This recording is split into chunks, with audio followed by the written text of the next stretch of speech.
Hello guys, ஆரக்கிளோட ஃபவுண்டராக இருந்த lorry Ellison அப்படிங்கிறவரை பற்றி தான் நம்ம பார்த்துக்கிட்டு இருக்கோம். ஸோ இதுக்கு முன்னாடி உள்ள வீடியோவில் வந்து நம்ம என்ன பற்றி பார்த்துருக்கோம்னு பார்த்தீங்கன்னா அவரோட ஏர்லி ஸ்டேஜ் ஆஃப் லைஃப் எப்படி இருந்துச்சு, அதுக்கப்புறமேட்டு அவர் என்னத்தை படிச்சிருக்காரு அப்படின்னு நம்ம வந்து பார்த்தோம். இந்த வீடியோவில் என்னத்தை பற்றி பார்க்க போகிறோம்னு நீங்கள் பார்த்தீங்கன்னாக்க இவர் வாழ்க்கையில் வந்து ஆரக்கிள்ங்கிறது எப்படி உருவாச்சு, அது மட்டும் இல்லாமல் அதில் இவரோட ஸ்டார்டிங் பயணம் வந்து எப்படி இருந்துச்சு அப்படிங்கிறத நம்ம வந்து இந்த வீடியோவில் பார்க்க போகிறோம். ஸோ இது மாதிரி நீங்கள் வந்து ஒரு பிராண்டோட இன்சைட்ஸ் வந்து தெரிஞ்சுக்கணும்னு நினைக்கிறீங்க, ஒரு பிராண்டோட டீட்டெயில்ஸ் தெரிஞ்சுக்கணும்னு நினைக்கிறீங்க, அது எப்படி உருவாகுது, யார் உருவாக்கணுங்களோட ஹிஸ்ட்ரி என்ன, அது மட்டும் இல்லாமல் ஒரு பிராண்ட் உருவாகணும் அப்படின்னாக்கா மார்க்கெட்டிங் ஸ்ட்ராட்டஜிலாம் தேவை இல்லையா. ஸோ எந்த பிராண்ட் எப்போ வந்து எந்த மாதிரி மார்க்கெட்டிங் ஸ்ட்ராட்டஜிஸ்லாம் யூஸ் பண்ணியிருக்காங்கன்னு நீங்கள் தெரிஞ்சுக்கணும்னு ஆசைப்படுறீங்கன்னாக்கா மறக்காமல் இந்த சேனலை சப்ஸ்கிரைப் பண்ணி பெல் நோட்டிஃபிகேஷன் அழுத்திங்க. அப்போ தான் நீங்கள் ஆசைப்படுற அந்த வீடியோ வரும்போது உங்களாட்டி ஆன் டைமில் பார்க்க முடியும். ஸோ வாங்க ஆரக்கிள் ஒரு பயணம் எப்படி ஆரம்பிச்சு எப்படி போச்சுங்கிறது வந்து நம்ம பார்ப்போம்.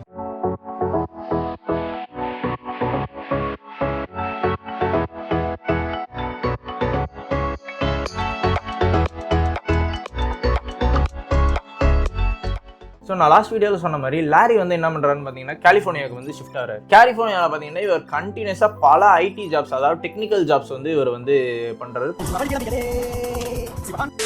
அந்த கம்பெனிஸ்லாம் என்னன்னு பார்த்தீங்கன்னா ஆம்டெல் கார்பரேஷனுங்கிற ஒரு கம்பெனியில் வேலை பார்த்துருக்காரு, அப்பெக்ஸ்ன்னு ஒரு கம்பெனியில் வந்து ஒர்க் பண்ணியிருக்காரு. இது மாதிரிலாம் அவர் லைஃப் வந்து இருந்திருக்கு. ஸோ ஆனால் அப்பெக்ஸில் வந்து இவர் என்ன பண்ணியிருக்காருன்னு பார்த்தீங்கன்னா டேட்டா பேஸில் வந்து இவர் ஒர்க் பண்ணியிருக்காரு. அதுவும் எதுக்கு அப்படின்னு பார்த்தீங்கன்னா சிஐஏன்னு சொல்லுவாங்க, கிட்டத்தட்ட ஒரு இன்டெலிஜென்ஸ் குரூப் மாதிரி, அது ஒன்று கவர்மெண்ட் பாடி.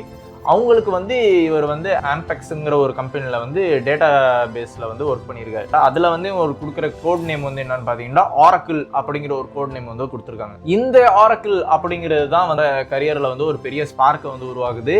இதுதான் வந்து ஆரக்கிள்ங்கிற அந்த நேம் வந்து உண்டானதுக்கு ஒரு பெரிய காரணமாகவும் இருக்குது. ஸோ அதுக்கடுத்து என்ன ஆகுதுன்னு பார்த்தீங்கன்னா 1977 வந்து நம்ம லாரி வந்து என்ன பண்ணுறாருன்னு பார்த்தீங்கன்னாக்க இவரும் இன்னொருத்தவரும் சேர்ந்து வந்து என்ன பண்ணுறாங்கன்னு பார்த்தீங்கன்னா ஒரு கம்பெனியை வந்து உருவாக்குறாங்க. அந்த கம்பெனியோட பேர் வந்து என்ன இருக்குன்னு பார்த்தீங்கன்னா சாஃப்ட்வேர் டெவலப்மெண்ட் லெபார்டரிஸ் அப்படிங்கிற ஒரு கம்பெனி வந்து உருவாக்குறாங்க. எஸ்டிஎல் அப்படிங்கிற ஒரு கம்பெனி சொல்லலாம். இது யாரோட சேர்ந்து அவர் பண்ணுறாரு அப்படின்னு நீங்கள் பார்த்தீங்கன்னா பாப் மைனர் அப்படின்னு ஒருத்தவரோட சேர்ந்து பண்ணுறாரு. அது மட்டும் இல்லாமல் எட் ஓட்ஸ் அப்படின்னு இந்த 2 பேரோட சேர்ந்து மொத்தம் 3 பேராக சேர்ந்து இந்த கம்பெனி வந்து உருவாக்குறாங்க. இதுக்கு எவ்வளோ இவர் செலவு பண்ணுறாரு அப்படின்னு பார்த்தீங்கன்னா $2000 வந்து என்ன வாரணம் ஆயிருமா. இவரோட கையில் உள்ள காசை வந்து போட்டு இவர் வந்து செலவு பண்ணுறாரு. அதாவது இவரோட சேவிங்ஸாக வச்சுருந்தாரு, அதை வந்து இவர் செலவு பண்ணுறாரு. ஸோ இது வந்து எப்படி இந்த ஒரு ஐடியா திடீர்னு எப்படி அவர் வந்து 1977 வந்து இது உருவாக்குனாரு அப்படின்னு பார்த்தீங்கன்னா இதில் பார்த்தீங்கன்னா சில இன்ஸ்பிரேஷன்லாம் இவருக்கு இருக்குது. என்ன மாதிரி இன்ஸ்பிரேஷன் பார்த்தீங்கன்னாக்கா இவர் வந்து இந்த ரிசர்ச் பேப்பர்லாம் இந்த R&D இதில் வந்து வேலை பார்த்துருக்காரு. அது என்னத்தில் அப்படின்னு பார்த்தீங்கன்னா IBMல பார்த்தீங்கன்னா எட்கர் எஃப் காட் அப்படிங்கிறவரோட சேர்ந்து இவர் என்ன பண்ணாருன்னு பார்த்தீங்கன்னா ரிலேஷனல் டேட்டாபேஸ் மேனேஜ்மெண்ட் சிஸ்டம், அதாவது RDMSங்கிற ஒரு செக்டாரில் வந்து இவர் வந்து வேலை பார்த்துருந்துருக்காரு. இதில் வந்து இவருக்கு என்ன ஆகுதுன்னு பார்த்தீங்கன்னா லாரியை வந்து இவர் நம்ப வைக்குது. என்னண்டாக்க இந்த டேட்டா தான் வந்து அடுத்த உலகத்தோட அடுத்த ஒரு ரெவல்யூஷனாக இருக்கும், உலகத்தை வேற இடத்துல எடுத்துட்டு போறதுக்கு வந்து இந்த டேட்டா வந்து ஒரு முக்கியமான ஒரு பங்கு வந்து இருக்கும் அப்படின்னு இவரை நம்ப வச்சு ஒரு கம்ப்ளீட் டேட்டாபேஸே போட்டு வச்சிருக்கேன். Information is well. என்ன பண்ணுதுன்னு பார்த்தீங்கன்னா இவர் வந்து அந்த டெக்னாலஜி பேஸ்டு ஒரு பிஸ்னஸ் வந்து பண்ண ஆரம்பிக்கிறாரு. அதான் நான் முன்னாடியே சொன்ன மாதிரி SDLங்கிற ஒரு கம்பெனியை வந்து எடுத்துகிட்டு வருது. ஸோ அதுலேருந்து என்ன ஆகுதுன்னு பார்த்தீங்கன்னா 1979 வந்து மறுபடியும் அவர் வந்து ரீபிராண்ட் பண்ணுறாரு. என்ன ரீபிராண்ட் பண்ணுறாருன்னு பார்த்தீங்கன்னாக்கா ரிலேஷனல் சாஃப்ட்வேர் INC அப்படிங்கிற ஒன்றா மாற்றுறாரு. அதுக்கப்புறமேட்டு தான் இவென்ச்சுவலாக நாட்கள் போக போக என்ன ஆகுதுன்னு பார்த்தீங்கன்னாக்கா 1982 வந்து ஆரக்கிள் சிஸ்டம் கார்பரேஷன் அப்படிங்கிறது வந்து மாறுது. எப்போன்னாக்கா 1982 தான் வந்து இது மாறுது. ஸோ இந்த ஆரக்கிள் கம்பெனி வந்து அதுக்கடுத்து என்ன பண்ணுதுன்னு பார்த்தீங்கன்னா இது வந்து இந்த மார்க்கெட் ஃபீல்ட்லேயே பார்த்தீங்கன்னா ரொம்ப அக்ரெசிவாக இருக்காங்க. அக்ரெசிவ்னாக்கா ரொம்ப ஒரு ஹார்ஷாக, அதாவது இப்போ நீங்கள் மேட்சஸ்லாம் பார்த்தீங்கன்னு வச்சுக்கோங்க, கிரிக்கெட்லாம் பார்க்குறீங்க அப்படின்னாக்கா பல பேர் வந்து இது வந்து டாட் பால் வச்சு ஸ்டொக்கு வச்சு உங்களுக்கு வந்து சிங்கிள்ஸ் ஓடி ரன் எடுக்கிறது இருக்கும், டபுள் ஓடி ரன் எடுக்கிறது இருக்கும். உனக்கு ஆடவும் தெரியல, சரி பேசாம உட்காரானா கேட்கவும் மாட்டேங்கிற.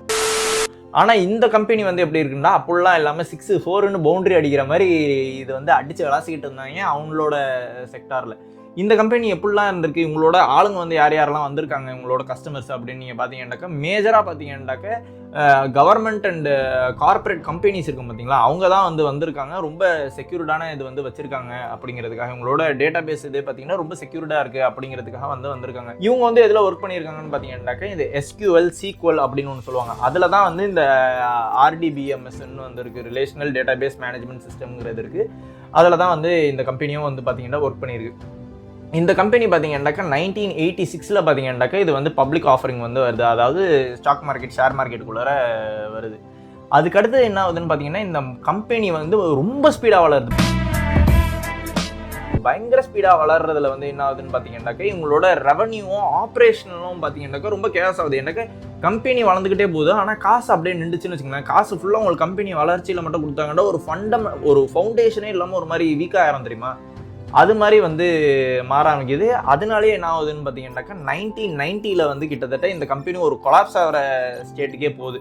அவ்வளோதான், இந்த கம்பெனி மூட போகிறாங்க அப்படிங்கிற மாதிரி ஒரு ஸ்டேட்டுக்கு வந்து போகுது. அந்த இதனால இவங்க அந்த ஒரு கட்டாயத்தில் என்ன பண்ணுறாங்கன்னு பார்த்தீங்கன்னா இவங்களை வந்து உங்கள் இதில் வேலை செய்கிற ஆளுங்களில் வந்து ஒரு 10% ஆஃப் ஒர்க் ஃபோர்ஸ் வந்து கொடுக்கணும், அதாவது ரிமூவ் பண்ணணும் அப்படிங்கிற ஒரு கட்டாயத்துக்கு வந்து வராங்க. அதாவது இது எந்த அளவுக்கு பெரிய விஷயம் அப்படின்னாக்கா இப்போ வந்து நம்ம சொல்கிறோம்ல டிசிஎஸ்ல வந்து 12% ஆளுங்களை வந்து வெளியில் எடுக்கிறாங்க அப்படிங்கிறது வந்து ஒரு பெரிய இம்பாக்டாக சொல்கிறோம். 2 விஷயம் இருக்குது இந்த இதில் நம்ம பேசுறதுக்கு காரணம். ஒன்று வந்து அந்த கம்பெனி வந்து இதுக்கு மேலே நம்மளுக்கு வந்து நம்பிக்கை போதும், ஆஹா இந்த கம்பெனியே நம்மளுக்கு வெளியில் எடுக்கிறாங்களா அப்படின்ட்டு. நம்ம பார்க்குற வேலை நம்ம கரெக்டாக பார்த்தா தானே நமக்காக வேலை பார்க்குறோம், அவனோட வேலை கரெக்டாக பார்க்கும். இதில் 2 விஷயம் நடக்கும். ஒன்று அந்த கம்பெனியோட வேல்யூவும் ட்ராப் ஆகும், இன்னொன்று வந்து நம்மளுக்கு வேலை கிடைக்காதுங்கிற ஒரு விஷயமும் இருக்கும். ஆனால் இந்த நம்மளுக்கு வேலை கிடைக்காதுங்கிறது நம்ம தனிப்பட்ட கஷ்டம் இல்லையா. கம்பெனியை பொறுத்த வரைக்கும் இந்த கம்பெனி மேலே நம்பிக்கை போதுங்கிறது தான் இந்த கம்பெனிக்கு வந்து பெரிய பிரச்சனையாக இருக்கு. ஏன்னாக்கா இதில் வேலை செய்கிற ஆளுங்களை வந்து தேவைன்னு தான் உள்ளார வச்சிருக்காங்க.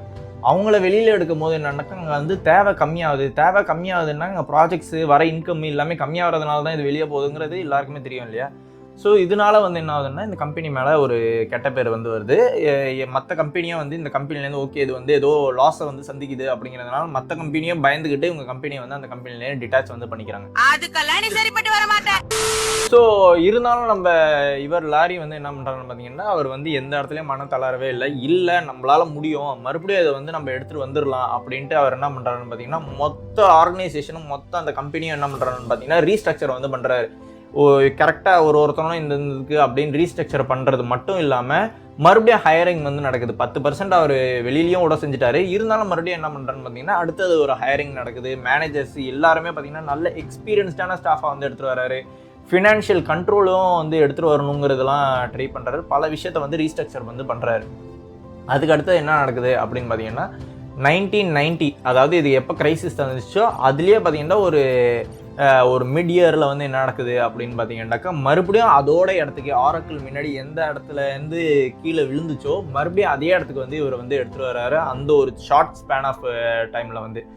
ஸோ இதுக்கடுத்து மறுபடியும் என்ன இந்த கம்பெனி பண்ணுதுன்னு பார்த்தீங்கன்னா டேட்டா பேஸில் தான் வந்து ஒர்க் பண்ணுறாங்க. டேட்டா பேஸ் தான் வந்து பேக் போன் அப்படிங்கிறது வந்து ஒரு புரியுது. ஸோ புரிஞ்சு அதுலேயே வந்து ஒர்க் பண்ணுறாங்க. இதனால பார்த்தீங்கன்னா பல கார்பரேட்டு பல கவர்மெண்ட்டில் வந்து பல இது இருக்கும் தெரியுமா, அந்த டிவிஷன்ஸு அப்புறமேட்டு ஃபினான்ஷியல் இன்ஸ்டியூட் பலது வந்து இவங்களை நாடி வந்து வரவும் வைக்குது.